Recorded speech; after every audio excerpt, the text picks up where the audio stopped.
అస్మద్గురుభ్యో నమః.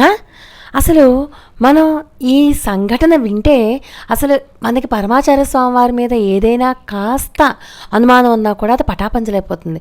అసలు ఇంతకాలం కూడా ఈ విషయం మనకు ఎందుకు తెలియలేదా అని అనిపిస్తుంది. సాక్షాత్తు పరమాచార్య స్వామి వారి మీద శరీరం మీద ఉండే కొన్ని రకాలైనటువంటి సూచనలే మనకు ఆ విషయాన్ని తేటతెల్లం చేస్తాయి. అంతేకాదు అసలు ఈ వీడియో ఇన్నాళ్ళు ఎందుకు చేయలేకపోయానా అని నాకు ఇప్పుడు అనిపిస్తోంది. ఈ వీడియో చేయడం నా పూర్వజన్మ సుకృతంగా కూడా భావిస్తున్నాను. ఎందుకంటే అంత అద్భుతమైనటువంటి రహస్యాలు ఈ వీడియోలో మనం ఈరోజు తెలుసుకోబోతున్నాం అన్నమాట. పరమాచార్య స్వామివారి యొక్క దివ్యపాదపద్మాలకు నమస్కారం చేసుకుంటూ వీడియోలోకి వెళ్ళిపోదాం. పరమాచార్య స్వామివారి గురించి ఇన్ని రకాలుగా తెలుసుకుంటున్నా కూడా ఇంకా తెలుసుకోవాలి అనే ఉత్సుకతని రేకెత్తించే అపూర్వమైనటువంటి సంఘటన ఈ వీడియో. మాత్రమైనా సరే పరమాచార్య స్వామివారు సాక్షాత్తు పరమేశ్వర అవతారం కాదు, ఆయన నడిచే దేవుడు కాదు, కేవలం మన భక్తే ఆయనని అలా అనిపిస్తోంది అన్న సంశయం ఉన్నవాళ్ళు కూడా ఈ వీడియో కనుక చూసినట్లయితే సాక్షాత్తు పరమేశ్వరుడే అయినా అని ఒప్పుకోక మానరు, ఖచ్చితంగా ఒప్పుకొని తీరుతారనమాట. ఆ భక్తుని మాటల్లోనే ఈ వీడియో అంతా మనం విందాం. మేమప్పుడు మైలాపూర్లో ఉండేవాళ్ళం. ప్రతిరోజు పొద్దున్న సాయంత్రం రోజుకి 2 సార్లు నేను శివదర్శనానికి కపాలేశ్వరుని దేవాలయానికి వెళ్ళేవాడిని.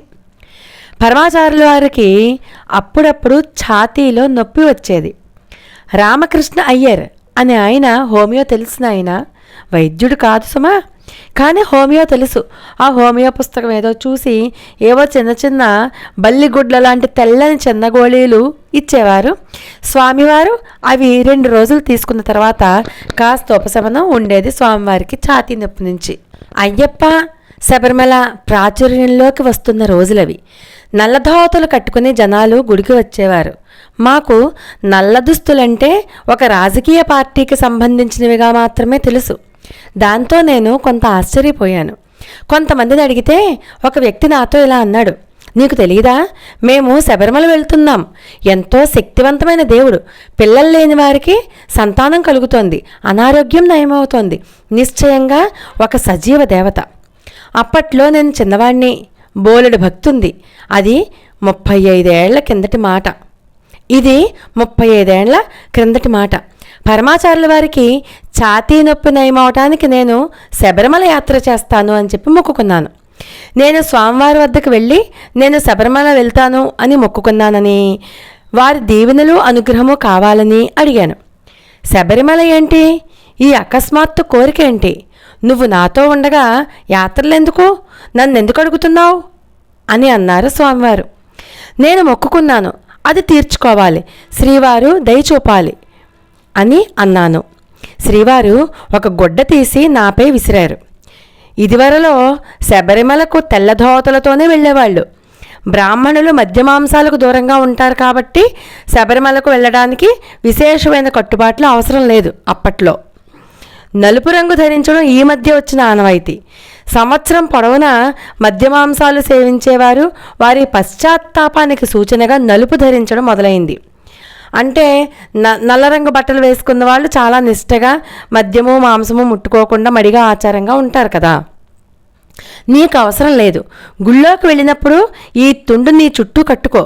మరో మాట, నేను చెప్పినట్లే చెయ్యాలి. ఒక 100 నిమ్మకాయలు కొనుక్కుని నీతో ఒక చేతి సంచిలో తీసుకెళ్ళు. ఈ తాజా నిమ్మకాయలు తప్ప వేరే ఏమీ తినకూడదు. వీటి రసం తీయకూడదు, పచ్చిగానే తినేయాలి అని చెప్పారు మహాస్వామివారు. ఆ నిమ్మకాయలు మాత్రం తింటూ 40 రోజులున్నాను. శ్రీవారి కరుణ వలన నాకది సరిపోయింది. నేను వెళ్ళటానికి సిద్ధమై నాగరాజ అయ్యర్ కారులో శబరిమల బయలుదేరాను. కొండపైన గుడిలో 18 మెట్లకి 18 కొబ్బరికాయలు కొట్టాను. భక్తులు అక్కడి పూజారి వద్దకు ప్రసాదానికే వెళ్తున్నారు. నేను కూడా శ్రీవారి కోసం ప్రసాదం ఆ పూజారిని అడిగాను. శ్రీవారి కోసమే కదా వచ్చింది, అందుకని. ఎక్కడి నుంచి వస్తున్నావు అని అడిగారు పూజారి. నేను పరమాచార్య స్వామి వారి యొక్క సేవకుడిని. ఓ, పరమ పూజ్యులు వారు. అవును, వారు పరమ పూజ్యులు. వారి వల్లనే మేము బాగున్నాము. మాకు కోట్ల రూపాయల ఆదాయం, అంతా సక్రమంగా జరుగుతోంది అన్నారు ఆ పూజారి. వెంటనే నేను నాకు కొంత ప్రసాదం కావాలి అని అడిగాను.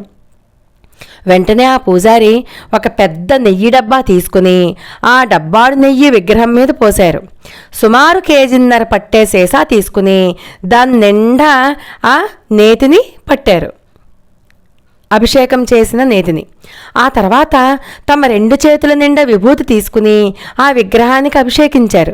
అలా 2 సార్లు చేసి ఆ విభూతిని సేకరించి నాకు ఇచ్చారు. నేను ప్రసాదాన్ని జాగ్రత్త చేసుకున్నాను. సాష్టాంగం చేసి 500 రూపాయలు సమర్పించాను. నా కోసం 2 సీసాల అరవణ పాయసం కొనుక్కున్నాను. యాత్ర అయిపోయింది కదా, నేను తినవచ్చు. నా తిరుగు ప్రయాణం మొదలుపెట్టాను. తిరుగు ప్రయాణం ఎర్నాకుళం మీదుగా వచ్చాను. ఏ మార్గంలోనైనా వెనక్కి రావచ్చు. 2 మార్గాలు ఉన్నాయి. వంది పెరియారు మీదుగా ఒకటి, సలక్కాయం మీదుగా రెండోది. నేను సలక్కాయం మీదుగా ఎర్నాకుళం వచ్చాను. నాతో దర్శనానికి వచ్చిన ఒక న్యాయవాది, నాకు బాగా తెలిసినవాడు, స్నేహితుడు, నన్ను వారింటికి తీసుకెళ్ళాడు. భోజనం అయ్యాక బయలుదేరిపోతుంటే, నువ్వు నిరాకరించకూడదు. మా అమ్మ 90 ఏళ్లది. ఈ పక్కనే పల్లెటూళ్ళలో ఉంటుంది. శ్రీవారికి దగ్గరగా ఉన్న వారిని చూస్తే చాలా సంతోషిస్తుంది. నువ్వు శ్రీవారి సేవకుడు కదా, కాబట్టి ఒక్కసారి మనం అక్కడికి వెళ్ళాక ఆ తర్వాత నువ్వు బయలుదేరవచ్చు అని అన్నాడు. మేము ఆ పల్లెటూరుకి బయలుదేరాం. ఆ తల్లి నన్ను చూసి చాలా సంతోషించింది. ఆవిడ పేరు అంగచ్చి. వాళ్ళు నంగవరం వారు. కాఫీ ఇవ్వబోయి నేను వద్దు అంటే మజ్జిగిచ్చింది. కాసేపు అయ్యాక బయలుదేరుతుంటే, కృష్ణయ్యర్ మామని కలవకుండా ఎలా వెళ్తావు? ఓ పిల్లాడా, ఇలా వచ్చి ఈ అబ్బాయిని కృష్ణయ్యర్ మామ దగ్గరికి తీసుకెళ్ళు అంది. నాకు కృష్ణయ్యరో తెలియదు, రామయ్యరో తెలియదు. కానీ సరే, ఎలాగో వచ్చాం కదా, ఆ పక్క వీధిలో అవతల ఉన్న ఇంట్లోకి వెళ్ళాం. అక్కడ పడకుర్చీలో విశ్రాంతి తీసుకుంటున్న 95 ఏండ్ల ఒక వృద్ధుణ్ణి చూశాను. ఓయ్ రాజు, ఎవరిది అంటే నన్ను పరిచయం చేశారు. నేను పరమాచార్యుల వారి సేవకుణ్ణి అన్నాను. ఆయన అమాంతం కుర్చీలోంచి లేచి సాష్టాంగ నమస్కారాలు చేసి నా పాదాలు పట్టుకున్నారు వారు.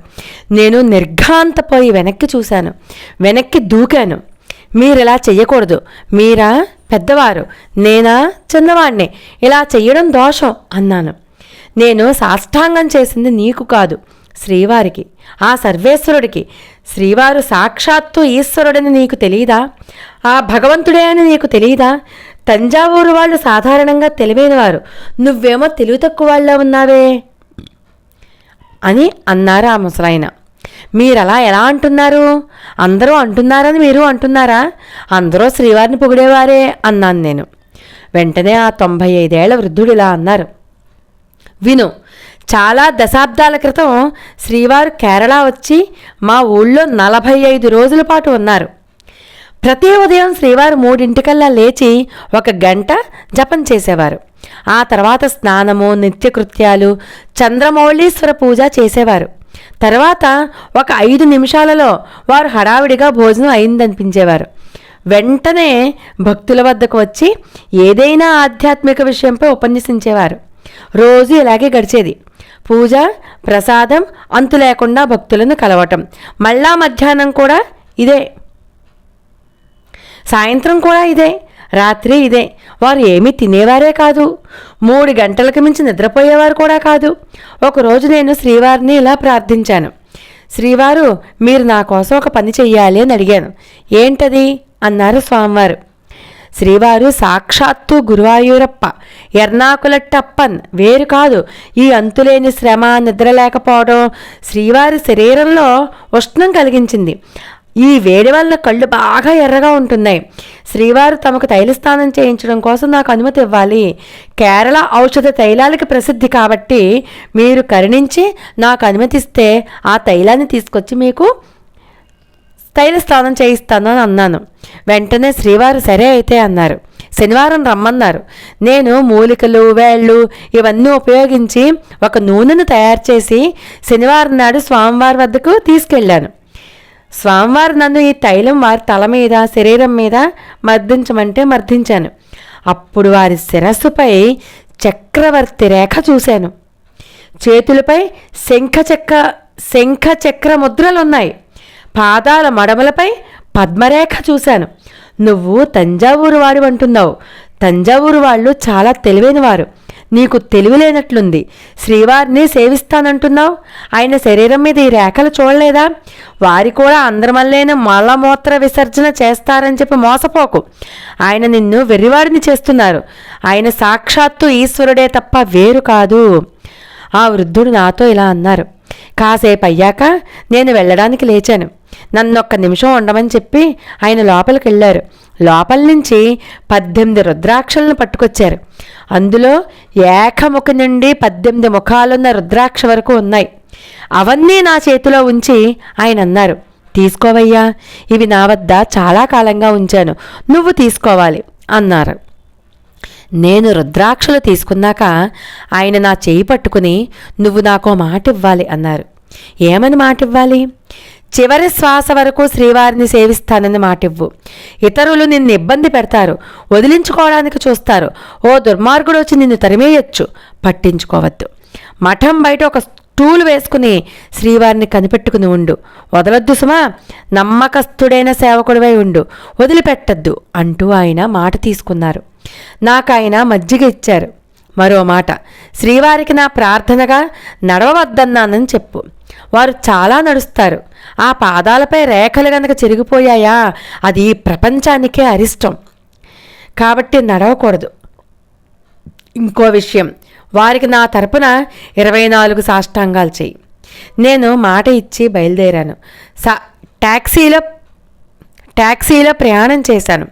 శ్రీవారు ఒక అడవి మధ్యలో ఉన్న కట్టుకోడిపురం అనే ఊరిలో, బహుశా నాగలాపురం దగ్గర అనుకుంటా, ఉన్నారు. ప్రయాణం చాలా కష్టమైంది. రోడ్డు ఎత్తుపల్లాలతో ఉంది. చాలా కష్టం మీద శ్రీవారి వద్దకు చేరుకున్నాను. శ్రీవారు ఒక గోనె పట్టా మీద విశ్రాంతి తీసుకుంటున్నారు. నేతిని విభూతిని వారు ఎదురుగుండగా ఉంచి సాష్టాంగం చేశాను. వెంటనే శ్రీవారు ఆ కేజీన్నర నెయ్యి సీసా మూత తీసి ఒక్క గుటకలో నేతినంతా తినేశారు. ఆకులో చుట్టబడిన విభూతి అంతా తన తలపై వంపేసుకున్నారు. నేనేం మాట్లాడకముందే శ్రీవారు నాతో ఇలా అన్నారు, అయితే నువ్వు శబరిమల వెళ్ళావా? కృష్ణయ్యర్ నీతో ఏం చెప్పాడు? శ్రీవారు సాక్షాత్తు పరమేశ్వరుడేనని చెప్పారు అని అన్నాను నేను. ఒక్క క్షణంలో శ్రీవారు లేచి నుంచుని దండం పట్టుకున్నారు. 6 అడుగుల పొడవని చెప్పి నాకు అనిపించింది. కళ్ళు చింతపిక్కల్లా ఎర్రగా ఉన్నాయి. ఆయన నిజంగా సోలపాణి అయిన పరమేశ్వరుడే. అలా అన్నాడా అంటూ స్వామివారు పదే పదే అడిగారు. అవును, శ్రీవారి పాదాలపై రేఖలు చెరిగిపోతే ప్రపంచానికే అరిష్టం, కాబట్టి నడవకూడదని ప్రార్థిస్తున్నాను అని చెప్పమని కూడా అన్నాడు అని చెప్పాను. రేఖలు చెరిగిపోవని చెప్పు, నేను పాదుకలు ధరిస్తానని చెప్పు, ఫోన్ చేసి చెప్పు. తర్వాత నేను కృష్ణయ్యర్ గారికి ఫోన్ చేసి శ్రీవారి సందేశం తెలియపరిచాను. అప్పుడు నేను కృష్ణయ్య గారు ఇచ్చిన రుద్రాక్షలు శ్రీవారికి ఎదురుగా ఉంచి సమర్పణ చేశాను. ఇవి నీకిచ్చినవి కదా అన్నారు శ్రీవారు. నేను ఆ కానుకకి అర్హత లేనివాణ్ణి, అజ్ఞానిని. శ్రీవారు మాత్రమే ధరించే యోగ్యమైనవి కాబట్టి మీరే తీసుకోండి అని చెప్పి స్వామివారికి ఇచ్చేశాను. ఇలా ఎలా ధరించను అన్నారు శ్రీవారు.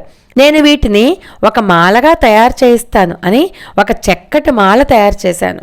శ్రీవారు దానిని ధరించారు కూడా. ప్రదోషం రోజుల్లో శ్రీవారు రుద్రాక్షలు ధరించేవారు. ఆ తర్వాత ఆ మాలను బాలస్వామివారికి ఇచ్చారు. కానీ నేనెప్పుడూ బాలస్వామివారు వాటిని ధరించగా చూడలేదు, పూజలో కూడా చూడలేదు. జయేంద్ర స్వామివారు ప్రదోషం రోజుల్లో తప్పనిసరిగా రుద్రాక్షలు ధరిస్తారు. నేను శ్రీవారిని ఒకటి అడగాలని కోరుకుంటున్నాను అని చెప్పాను. ఏం కోరుకుంటున్నావో అడుగు అన్నారు స్వామివారు. రామయ్యర్లు కృష్ణయ్యర్లు శ్రీవారి శిరస్సుపై తైలం వల్దారు, శరీరంపై రేఖలు చూశారు. శ్రీవారితో ఎప్పుడూ ఉండి సేవించుకునే మేం మాత్రం ఎప్పుడూ ఏమీ చూడలేదు అని ప్రాధేయపడ్డాను. వెంటనే స్వామివారు కాళ్ళు జాపి ముందుకు వంగారు. నా తల మీద కాళ్ళ మీద ఉన్న రేఖలు చూడు, దగ్గరికి రా, కావాలంటే రేఖల్ని ముట్టుకో. నేనేమైనా పోలీస్నా, టీటీనా? నేనేం చేస్తాను, దగ్గరికి రా. శంకరాచార్యులకు తల మీద ఈ రేఖలు ఉన్నాయి అని ఒక బోర్డు రాసుకుని నేను మెడ చుట్టాను, తగిలించుకోనా అని అంటూ ఆయన ఆ రేఖల్ని చూపించారు. నేను శ్రీవారి తలపైన పాదములపైన ఉన్న రేఖలను స్పర్శించాను. కరుణామూర్తి అనే పదం ప్రపంచంలో శ్రీవారికి మాత్రమే వర్తిస్తుంది. శ్రీవారి దయ వేరొకరికి ఉండదు. ఇవన్నీ చెప్పింది ఎవరంటే శ్రీమఠం బాలు మామ. ఆయన స్వయంగా ఆ యొక్క పీఠానికి పీఠాధిపతి కూడా. అటువంటి ఆయన తన యొక్క స్వానుభవంలో చెప్పిన మాటలు సాక్షాత్తు పరమాచార్య స్వామి వారు పరమేశ్వరుడే అండంలో ఎటువంటి సందేహము అక్కర్లేదు. ఏమాత్రమైన లవలేశమైన చిన్న అనుమానమైన ఉంటే అది ఈ రోజుతో తుడిచిపెట్టుకుపోగాక. అపార కరుణా సింధుం జ్ఞానదం శాంతరూపిణం శ్రీ చంద్రశేఖర గురుం ప్రణమామి ముదాన్వహం. లోకా సమస్త సుఖినో భవంతు. మరొక అద్భుతమైన వీడియోతో మళ్ళీ కలుసుకుందాం. అంతవరకు నమస్కారం.